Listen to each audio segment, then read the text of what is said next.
Hello student, तो आज हम बात करेंगे फसल चक्र सघनता की।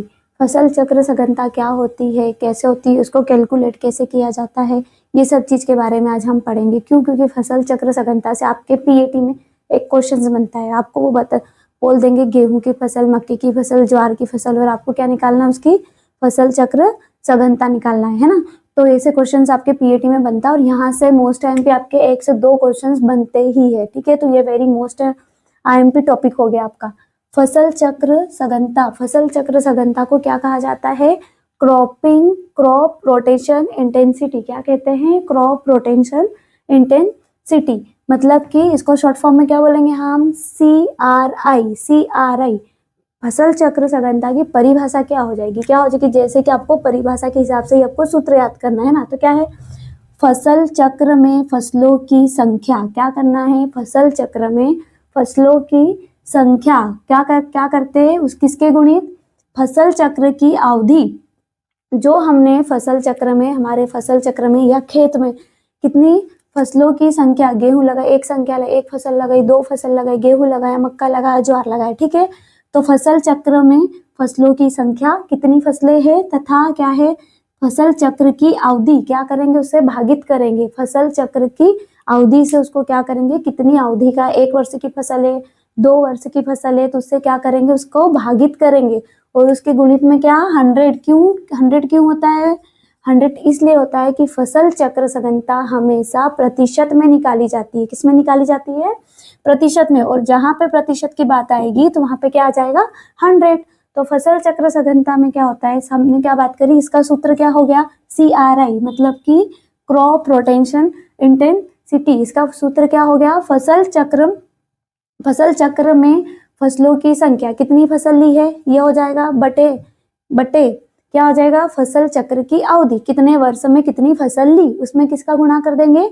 100 का। ये हमारी सिंपल सा हो गया है ना। अब क्या होता है कि फसल चक्र में से हमारा क्या होता है कि ऑब्जेक्टिव, इसे सॉल्व करने का क्वेश्चन तो बन जाएगा पीएटी में। फिर क्या होता है, इसमें से एक क्वेश्चन ऐसे बनता है कि फसल चक्र में किसको किसको नहीं गिना जाता है ना। तो फसल चक्र, इसमें इंपॉर्टेंट, ये नोट बोल लो, इंपॉर्टेंट मतलब याद रखने वाली जो बात है, इसमें से क्वेश्चंस बनता है। क्या बन सकता है? फसल चक्र की संख्या गिनते समय, जब हम फसल चक्र की संख्या गिनेंगे है ना, गिनते समय हरी खाद वाली फसलें तथा परती भूमि को नहीं गिना जाता है। मतलब कि इस पर्टिकुलर पॉइंट का मतलब क्या हुआ? जैसे हमने क्या बोला? फसल चक्र में फसलों की संख्या, हमने लगाए गेहूं है ना, तो इसमें क्या है? गेहूं को तो काउंट करेंगे, पर हम क्या करते हैं, हम हरी खाद के लिए लोबिया लगाया, सनई लगाया, ढेचा लगाया। लोबिया, सनई, ढेचा ये चीजें लगाई हुई है, तो अब क्या करेंगे? हम उन्हें काउंट फसल में नहीं करेंगे, उसको 0 माना जाएगा फसल चक्र में। ठीक है, सघनता में 0। दूसरी बात, हरी खाद वाली बात हो गई। दूसरी बात क्या बोली? तथा परती भूमि, अगर हमने जमीन खाली छोड़ी हुई है ना, परती भूमि को फसल चक्र में नहीं गिना जाता है। ये 2 इंपॉर्टेंट बातें हैं याद रखने के लिए। पीएटी में सीधा क्वेश्चन बन जाता है कि फसल चक्र सघनता में हरी खाद को कितनी फसल में गिना जाता है?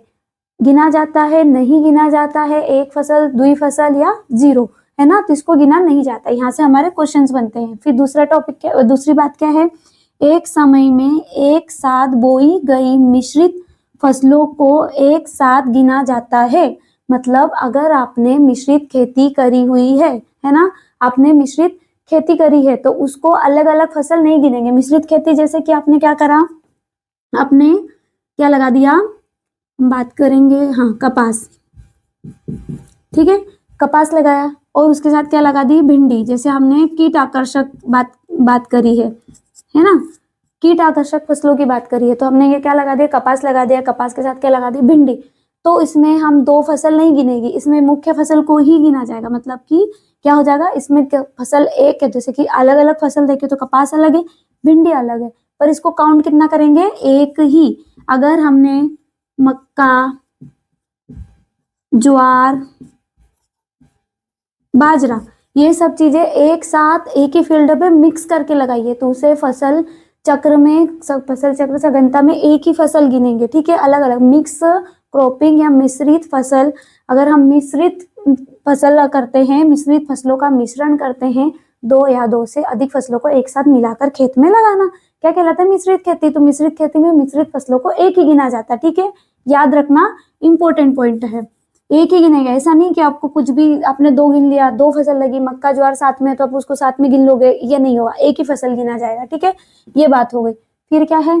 फसल चक्र की सघनता कभी भी 100% IMP से कम नहीं होती है। क्यों? क्योंकि परसेंटेज में निकाल रहे हैं और परसेंटेज में निकाली हुई चीज कभी भी 100% से कम नहीं होती। जैसे कि फसल चक्र की, इतना याद रखना, PAT में बार बार पूछा जाता है कि फसल चक्र की सघनता 100% होती है या नहीं, है ना, इस तरीके से क्वेश्चन बनता है। तो फसल चक्र की सघनता कभी भी 100% से कम नहीं होती है। 100% से ज्यादा चली जाएगी, 200 300। इससे एक बात ये भी होती है, जब आप इस फॉर्मूले से मतलब सॉल्व करोगे, है ना, तो आपको याद रखना, अगर आपकी 75 80 90 इस तरीके से आई 50, तो वो गलत हो जाएगा, आपकी फसल चक्र सघनता गलत है। अगर 200 300 400 500 फसल चक्र की सघनता आ रही है तो वो सही काउंट होगी, है ना। फिर क्या है? वर्षा आधारित क्षेत्रों में फसल चक्र की सघनता साधारणतः 100% होती है। सीधी बात है, हमेशा वर्षा आधारित फसलों में हमेशा क्या करेंगे? एक वर्षीय फसल में ही काउंट करेंगे। मतलब फसल अवधि वर्षा आधारित फसलें हैं तो उसमें उसकी जो फसल अवधि यहाँ पे है ना, फसल चक्र की अवधि, तो फसल चक्र की अवधि में क्या ही काउंट करेंगे? एक। ठीक है, तो उससे क्या हो जाएगा कि हमारी फसल चक्र हमेशा 100% ही 100% ही होती है। कितनी होती है? साधारणतः 100% ही होती है। ठीक है, तो ये 1 2 3 4 ये 4 पॉइंट से आपके PAT में से पॉइंट से क्वेश्चन बनते हैं, तो एक क्वेश्चन तो यहाँ से बनेगा ही। फिर दूसरा क्या है? आपको फसल चक्र सघनता निकालने को दी जाती, जो इस क्या करेंगे हम? इस सूत्र से निकालेंगे फसल चक्र सघनता। अब जैसे कि हमने दिया है, ऐसा क्वेश्चन बन जाएगा कि एक खेत में एक वर्ष में, क्वेश्चन सुनना ध्यान से, एक खेत में, उदाहरण के लिए, ठीक है, उदाहरण के लिए एक खेत में एक वर्ष में कितनी फसलें ली गई? मक्का लगा, फिर क्या लगा? आलू लगा, फिर क्या लगा? मूंग लगा। ठीक है, कितने वर्ष में? एक वर्ष में। अब ऋतु कितनी होती है एक वर्ष में? एक वर्ष में कितनी होती है? खरीफ, रबी और जायद। तो उन तीनों को किस में काउंट किया? एक वर्ष में, पर ईयर, है ना। तो एक वर्ष में कितनी फसल ली गई? मक्का, आलू, मूंग, ये तीनों अलग अलग फसल है, अलग अलग मिक्स फसल करी है यहाँ पे, मिक्स फसलें करी है यहाँ पे नहीं। दूसरा, हरी खाद वाली फसलें है नहीं, हरी खाद के लिए यूज करेंगे नहीं, है ना। तो किसमें? 3 फसल में काउंट किया। तो हम क्या निकालेंगे इसका?